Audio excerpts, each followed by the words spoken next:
Oi, gente!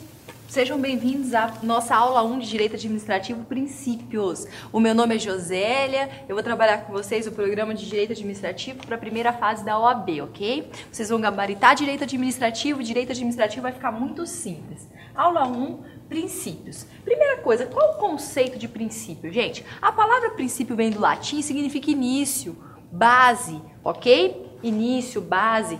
Na lição de José dos Santos Carvalho Filho, nós poderíamos dizer que os princípios administrativos são postulados fundamentais, como eu disse a vocês. A base do direito administrativo, combinado? A base do direito administrativo. Então, são postulados fundamentais que inspiram todo o modo de agir da administração pública. Algumas pessoas se deparam com a palavra regime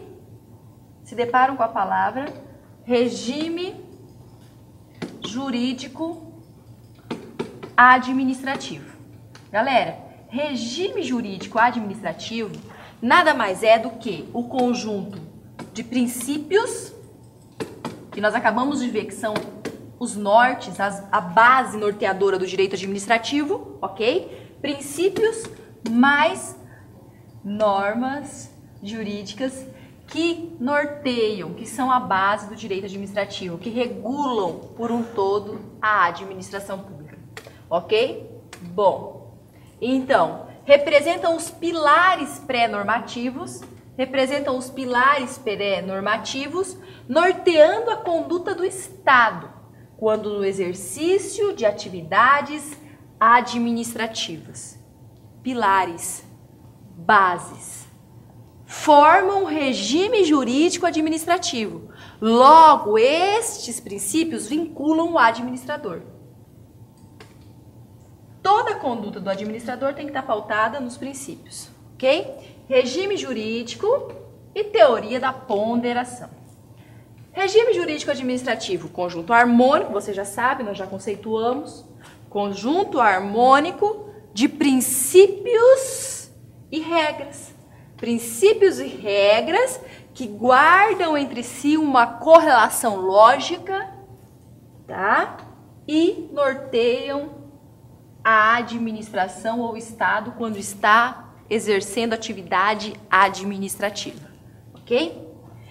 Esta interligação entre princípios compõe uma unidade que se denomina sistema, ok?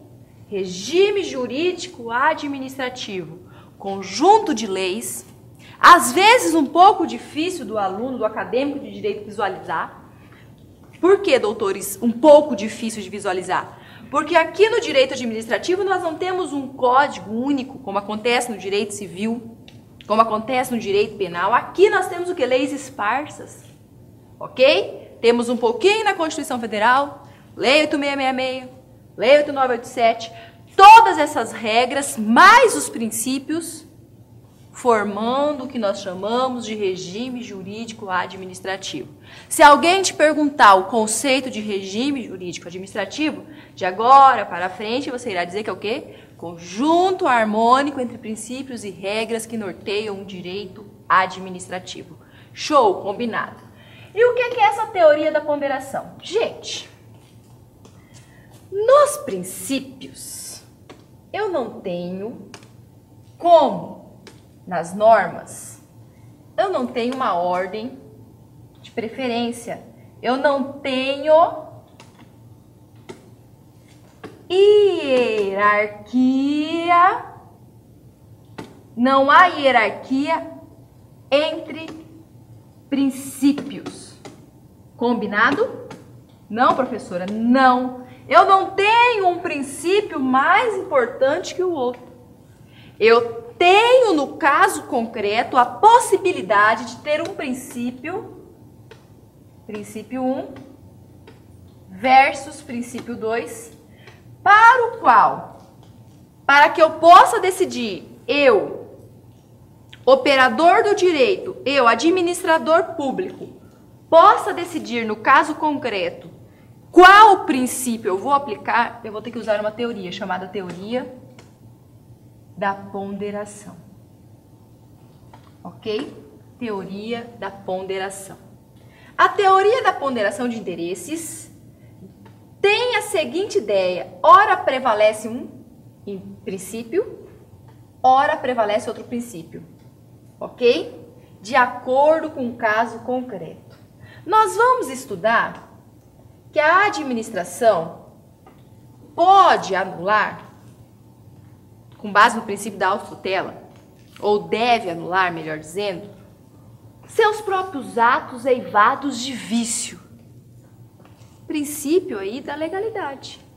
Se o ato administrativo possui um vício, é um ato ilegal, possui um vício de legalidade, ele fere princípio da legalidade. Porém, a administração pública, de acordo com o artigo 54 da Lei 9784/99, que é a Lei do Processo Administrativo Federal, ela tem um prazo, esse prazo já foi cobrado pela FGV-OAB, ela tem um prazo decadencial de 5 anos para anular os atos que tragam efeitos benéficos ao administrado. Prazo decadencial de 5 anos. Princípio da legalidade, ato eivado de vício versus segurança jurídica. Versus segurança jurídica. Ou seja, ultrapassado esse período, no caso concreto, vai prevalecer um princípio chamado princípio da segurança jurídica. Ele excluiu legalidade de jeito nenhum. No momento, na situação, prevaleceu segurança jurídica. Isso é ponderação de interesses. 2 princípios no mesmo caso, princípio da legalidade, princípio da segurança jurídica.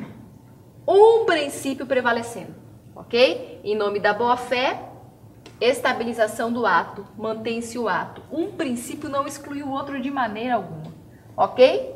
Bom, galera, para Celso Antônio Bandeira de Mello, eu tenho 2 princípios administrativos que são pedras de toque, ou seja, que são a base do direito administrativo.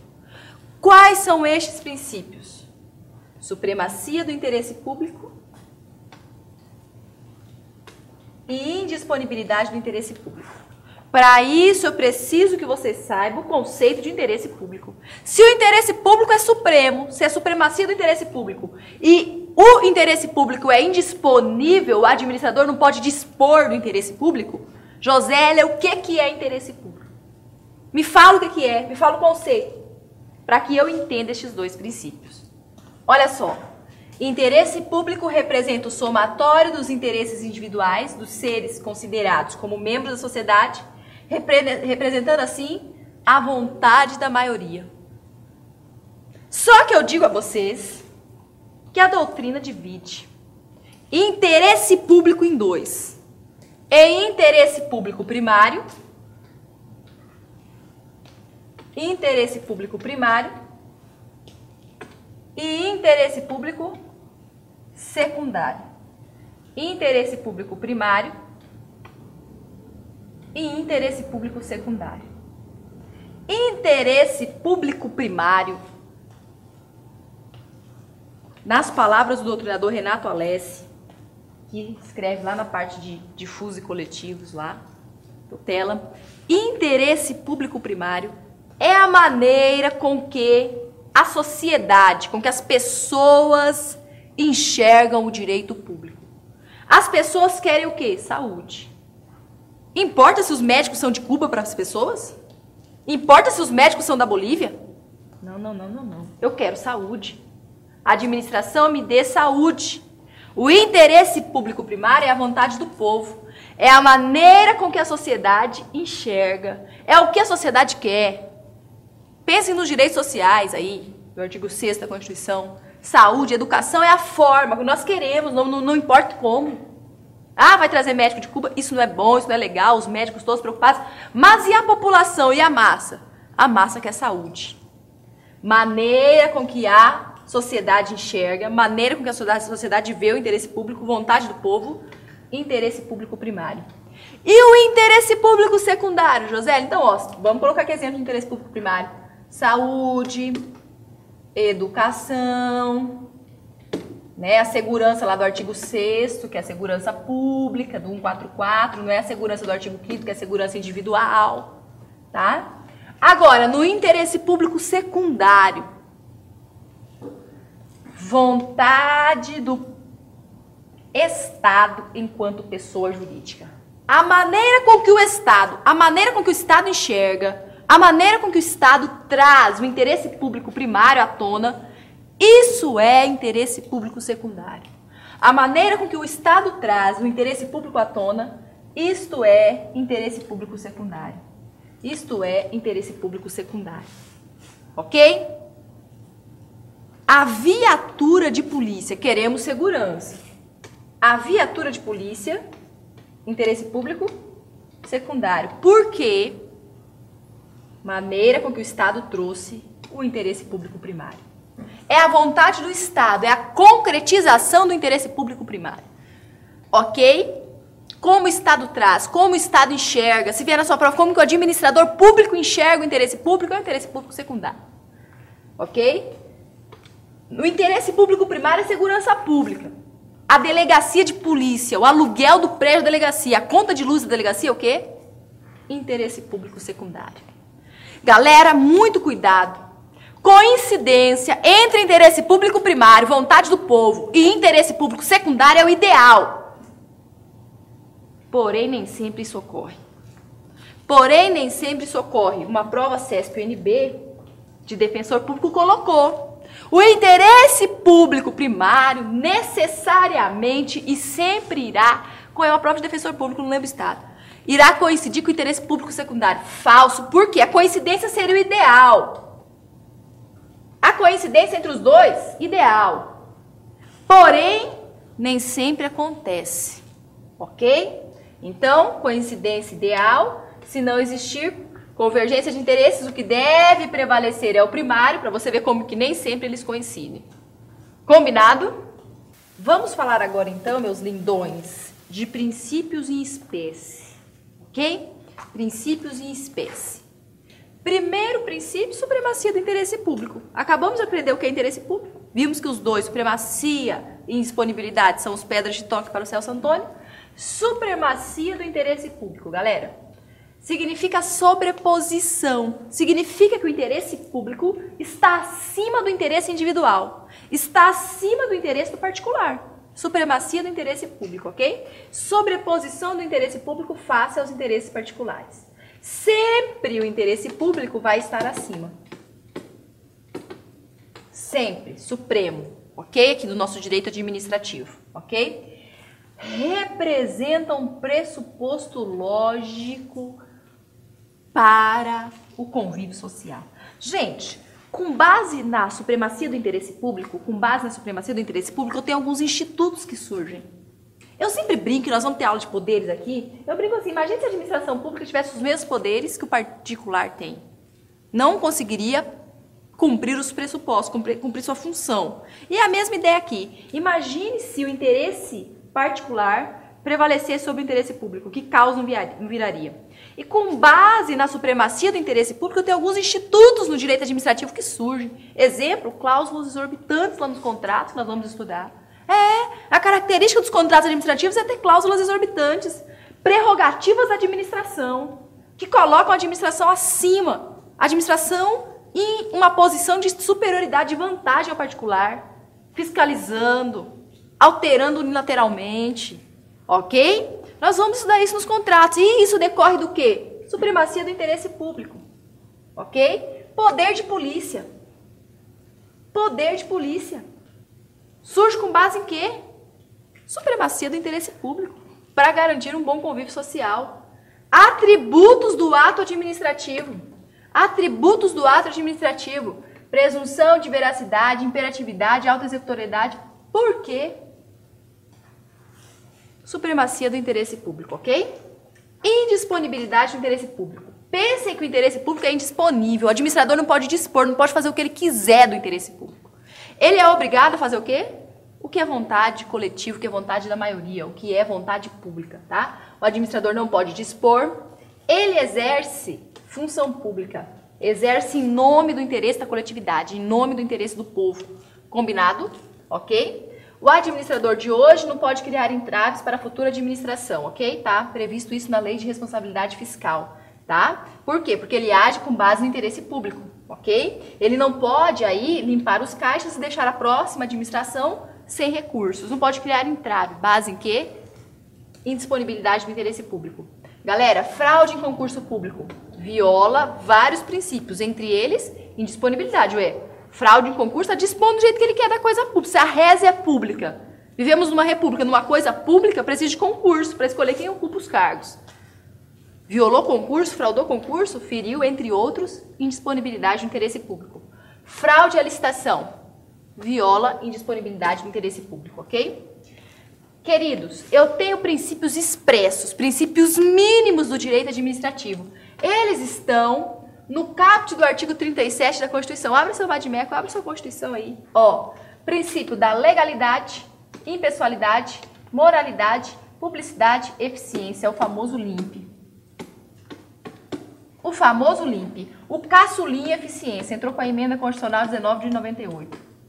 Ok? Eu preciso dizer a você que lá na Constituição Federal está escrito que estes princípios mínimos, o LIMP, legalidade, impessoalidade, moralidade, publicidade e eficiência, ele vincula a administração pública, tanto a direta quanto a indireta. Nós vamos aprender o que é administração direta e indireta na aula de organização da administração, mas de pronto você precisa colocar na cabeça que o LIMP vincula não só a administração direta, também a administração indireta, ok? Vamos agora estudar cada um deles. Primeiro, legalidade. Gente, o princípio da legalidade, ele traz uma dupla faceta. Nós temos legalidade para a administração pública, que nós vamos estudar aqui, mas nós temos legalidade para o particular. E eu digo a vocês que é o oposto. Né? A gente sempre aprendeu isso. Não é verdade? A legalidade aqui na administração pública, aqui no direito administrativo, significa que o administrador, aqui no direito público, o administrador está subordinado. Pensem assim, ó. Lei, administrador. O administrador está subordinado ao que a lei diz. Ele tem que obedecer à lei. A lei é o caminho que ele tem que seguir. Então, o princípio da legalidade para o direito público, para o direito administrativo, só pode o que está autorizado em lei. Subordinação à lei. O administrador público está subordinado, é isso que é legalidade, aqui para o direito público. No direito privado é o quê, gente? Pode tudo aquilo que a lei não proíba, tá? Gente, hoje no Brasil, quando nós falamos em legalidade, nós falamos em legalidade em sentido amplo aqui no direito administrativo. Nós falamos de legalidade em sentido amplo, tem que obedecer à Constituição, tem que obedecer às leis, tem que obedecer o quê? Tudo, ok? Confere se o ato é compatível com a lei, com as regras, com os princípios constitucionais, com tudo. O controle de legalidade, quando fala, você vai falar, foi feito controle legalidade em sentido amplo, tá? Gente, sempre que a gente for falar em ato administrativo e controle de legalidade, pensem que legalidade em sentido amplo, ok? Lei mais Constituição Federal. Princípio da impessoalidade. Se eu, Josélia, hoje sou administradora, trabalho na administração pública, ali na administração pública eu não vou agir como Josélia. Eu não vou contratar a minha irmã para me auxiliar diretamente como minha assessora. Por quê? Porque ali eu ajo de maneira impessoal. Isso é princípio da impessoalidade, gente. Olha lá. Significa que o administrador precisa agir com a ausência de subjetividade. Os critérios utilizados pelo administrador são critérios objetivos. Ele não age de maneira pessoal. Ele age para manter o quê? Transparência. Ele age para manter o quê? Boa conduta, nós vamos ver isso na moralidade. E na impessoalidade, ele age para que os seus anseios, a sua vontade não prevaleça. Porque o que tem que prevalecer é a vontade do povo. Ok? Então ele tem que agir como? De maneira impessoal, deixar de lado a sua pessoalidade, ok? O administrador não pode buscar interesses pessoais, nem dos parentes, nem dos amigos. Ele está ali em nome da administração, em nome do povo, ok? Ali ele tem que ser impessoal, agir de maneira objetiva, critérios objetivos, critério que eu e você vamos olhar e vamos chegar à mesma conclusão que ele chegou, ok? Exemplos: concurso público, licitação, ok? Não pode também aí colocar propagandas pessoais em publicidades, não é verdade? Para quê? Para evitar a pessoalidade, para que ele seja impessoal, ok? Se eu contratasse quem eu quisesse, estava sendo pessoal. Por isso faço concurso para escolher o melhor candidato. Se no momento de contratar uma obra, se no momento de fazer uma compra eu escolhesse meu amigo, meu irmão, camarada desde criança, aquele que sempre foi meu amigo, eu estava agindo de maneira pessoal. Por isso eu faço o quê? Uma licitação, que é um procedimento que escolhe a proposta mais vantajosa. Ok? Moralidade. Galera, cuidado, porque a moralidade do dia a dia, a moralidade comum, ela é diferente da moralidade administrativa. Moralidade administrativa, lealdade, boa-fé, obediência, princípios éticos e honestidade, coerência e correção de atitudes. Percebam que aqui a moralidade está ligada a uma boa administração, ok? Uma boa administração. E cuidado, sabe por quê? Seguir a lei estritamente é seguir o princípio da legalidade. Seguir a lei estritamente não significa que eu estou sendo moral. Eu posso estar seguindo a lei e gastando além dos limites. Não estou agindo com moralidade, não estou agindo nem com economicidade, que é um princípio lá que a Constituição coloca, o TCU vai fiscalizar, ok? Então, moralidade, boa-fé, obediência, ok? Vou respeitar princípios éticos e honestidade, vou ser coerente, vou ter correção, ok? Moralidade administrativa, correção de atitude somada à boa administração, sempre buscando o melhor para a administração. E se a administração busca interesse público, sempre o melhor para o interesse público, ok? Agir de forma correta, além disso, tem que ser o melhor administrador possível, tá? Então não basta seguir legalidade. Cuidado para a prova não colocar. Toda vez que o administrador público segue o princípio da legalidade, automaticamente já está seguindo moralidade. Falso. Vi isso em prova já também, tá? Com base no princípio da moralidade, eu tenho uma súmula vinculante, a súmula número 13, a súmula que veda o nepotismo, tá bom? Olha lá, a nomeação de cônjuge, companheiro ou parente em linha reta ou colateral por afinidade até o 3º grau, inclusive, ou seja, quem é do 3º grau, tio, sobrinho, ok? Da autoridade nomeante ou do servidor da mesma pessoa jurídica investida em cargo de direção, chefia ou assessoramento para o exercício de cargo em comissão ou de função gratificada na administração pública direta e indireta em qualquer dos poderes da União, dos Estados, do DF, dos municípios, compreendido o ajuste mediante designações recíprocas, viola a Constituição Federal, viola moralidade, viola o princípio da moralidade, ok? Só para entender essa súmula, só para a gente entender a súmula, o que a súmula trouxe? Ó, a súmula trouxe a seguinte vedação. Primeiro, vedando o parentesco, cônjuge, companheiro, parente até o 3º grau, inclusive o 3º grau, ou seja, parentesco em linha reta, colateral, por afinidade. O parentesco não pode existir como, Josélia? Ó, entre a autoridade nomeante e o nomeado. Ok? Quando este ocupar cargo em comissão e função gratificada. É óbvio que se os dois forem aprovados em concurso público, vão poder trabalhar. Não confunda, não viaje na prova, viu, gente? Pelo amor de Deus, tá? Por que tem essa proibição, gente? Para cargo em comissão. Hierarquia. Parentesco na relação de hierarquia. A súmula não quer. Veda moralidade, viola moralidade. Entre a autoridade que ocupe cargo de direção, chefia e assessoramento, ok? Cargo em comissão. E servidor que ocupe cargo em comissão e função gratificada, ok? Na mesma pessoa jurídica. Então, se eu tenho o esposo trabalhando no executivo da União, eu não posso ter a esposa trabalhando também aí no executivo ou no legislativo da União.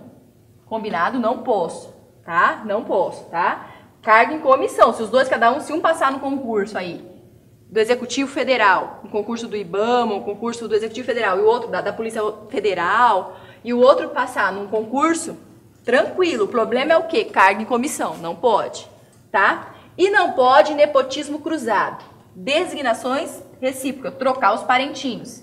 Toma um parentinho, que eu te dou outro parentinho nomeando, não pode, ok?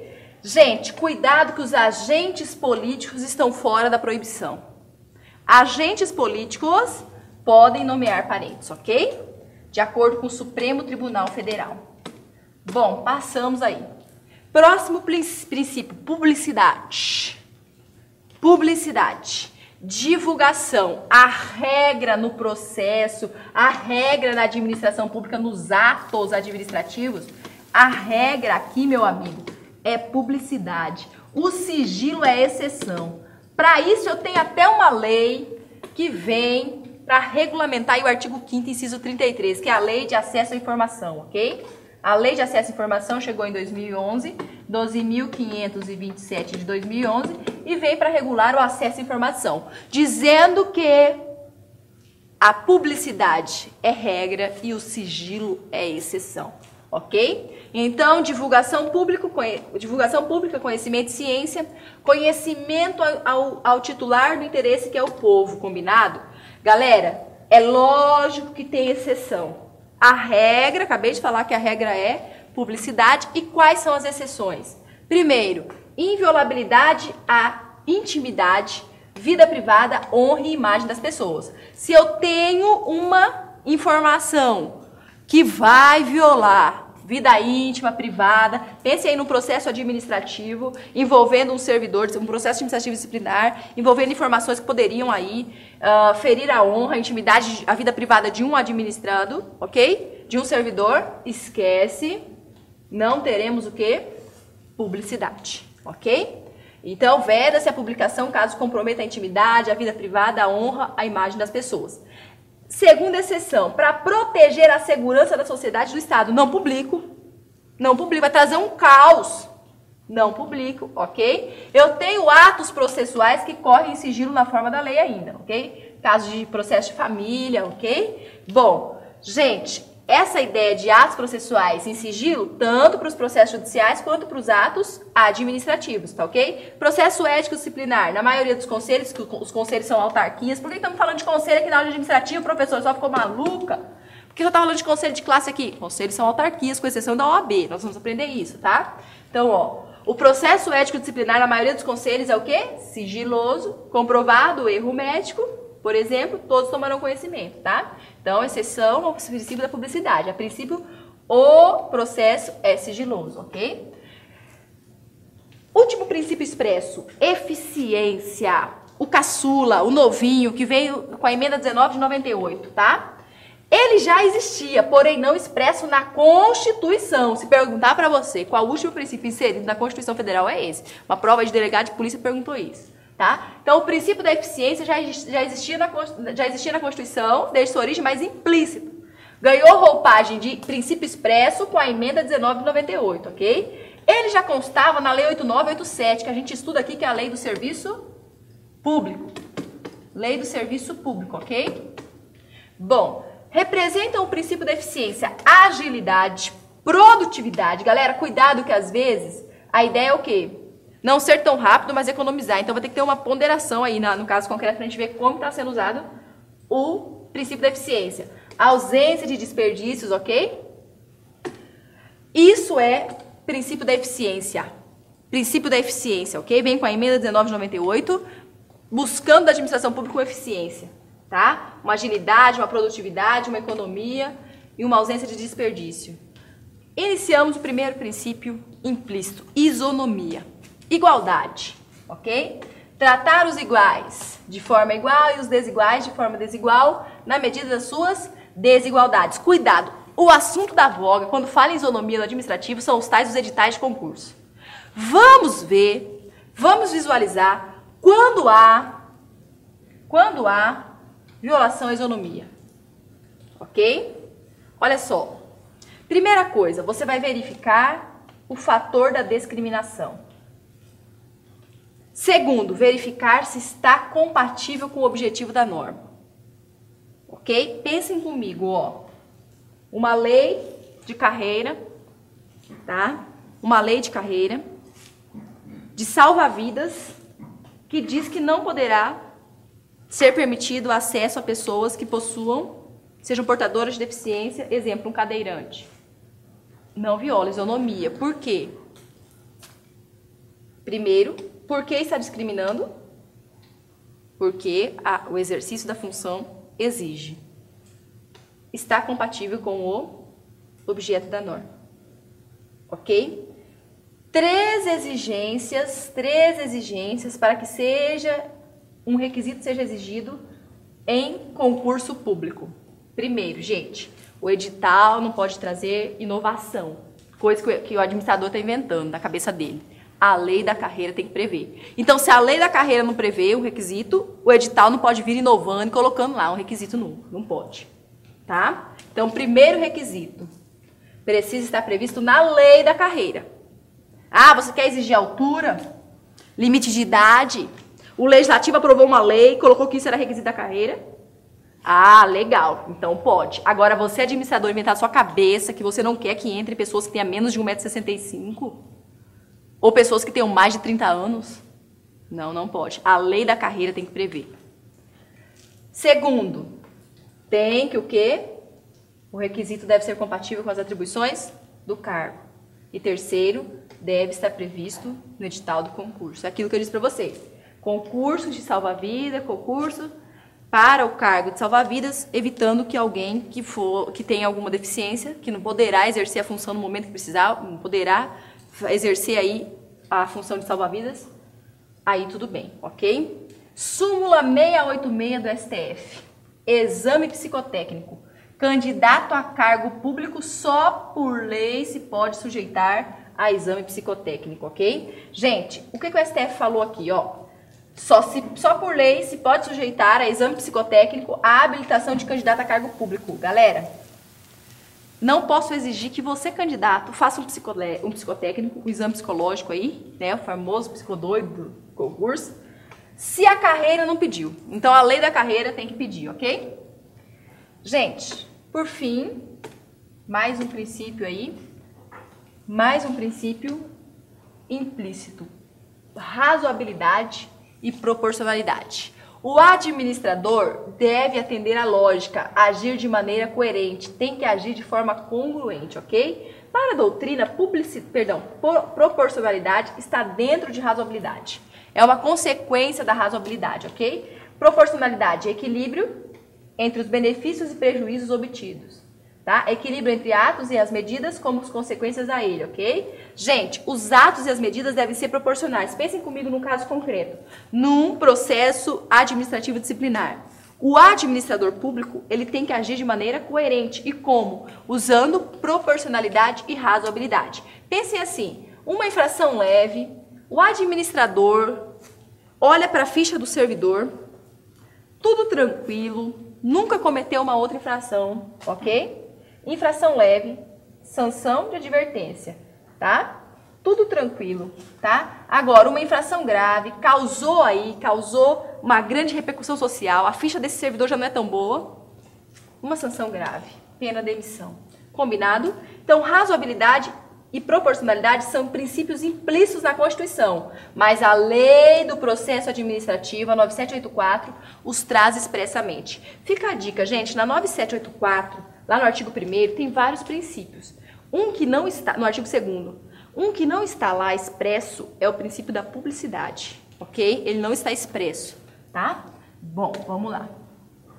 Contraditória e ampla defesa. Gente, tem que ser seguido no processo administrativo. A Constituição Federal trouxe como direito e garantia individual, ok? Lá no artigo 5º, ok? Na via administrativa tem que ser obedecido, ok? Eles surgem aqui na via administrativa a partir de 88, tem prova que fala somente o processo judicial, ficou falso. O processo administrativo também precisa, ok? Dar contraditória e ampla defesa. Contraditório, dar ciência. Ampla defesa, permitir que o administrado,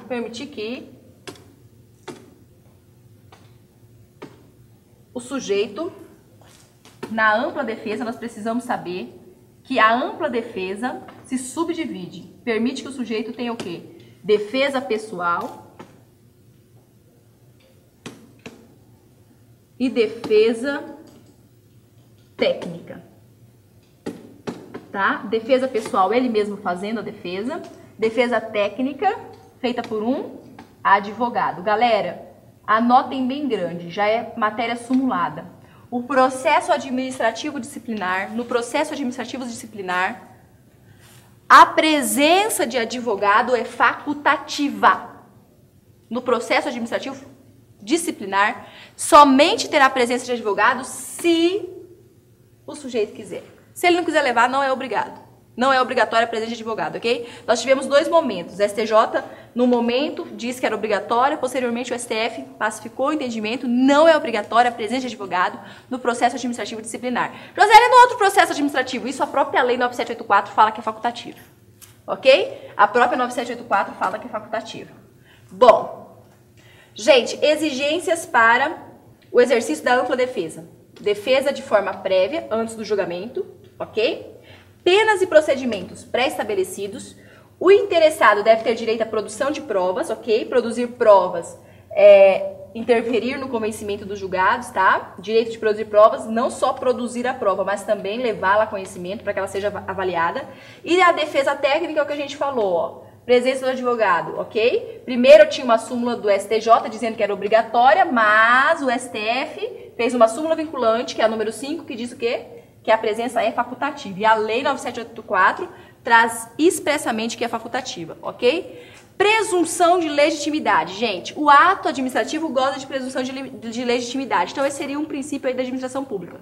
Presunção de legitimidade. Eu presumo que um ato é legítimo. Autotutela, galera. A administração pública pode rever seus próprios atos. E pode rever, isso é um princípio da administração pública. Não o confundam com tutela, ok? Diferente de tutela. Tutela é a fiscalização.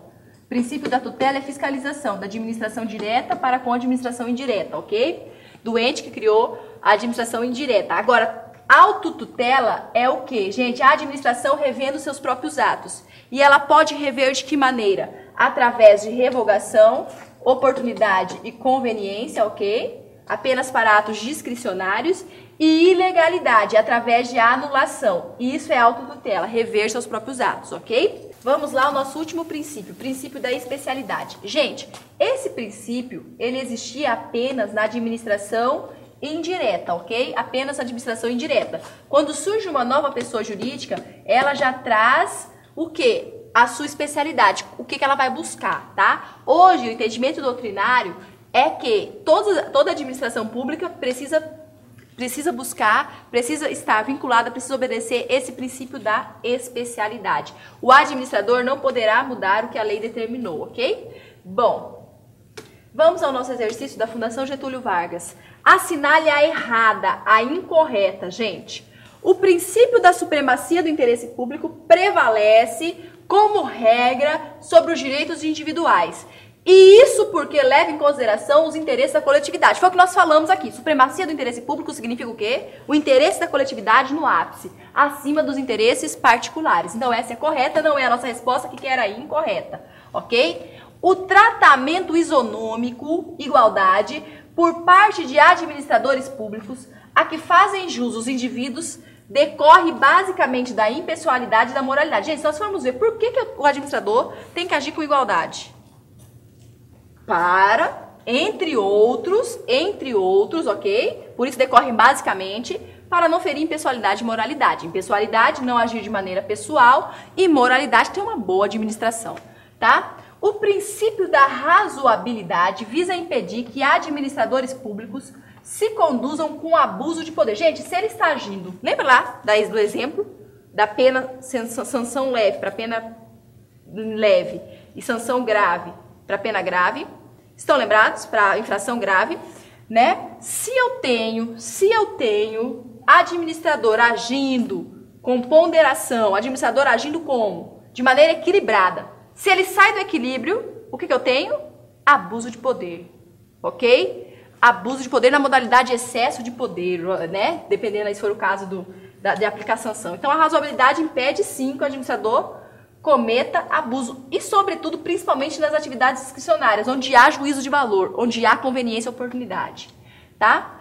Constitui fundamento do princípio da eficiência o sentimento de probidade. Galera, isso aqui tá mais para moralidade, ok? Porque nós vamos aprender aqui que a improbidade administrativa é uma imoralidade agravada, tá? Então, ó, constitui fundamento do princípio da eficiência o sentimento de probidade que deve nortear? Não. Constitui fundamento da moralidade, ok? Então, a nossa D é a incorreta. Malgrado, apesar de o princípio da indisponibilidade da coisa pública, né? Apesar de existir esse princípio, foi isso que a questão disse, apesar de existir o princípio da indisponibilidade da coisa pública, bens públicos, ainda que imóveis, são alienáveis? São. Gente, nós poderemos ter venda, transmissão de domínio de bens públicos, ainda que imóveis, tá?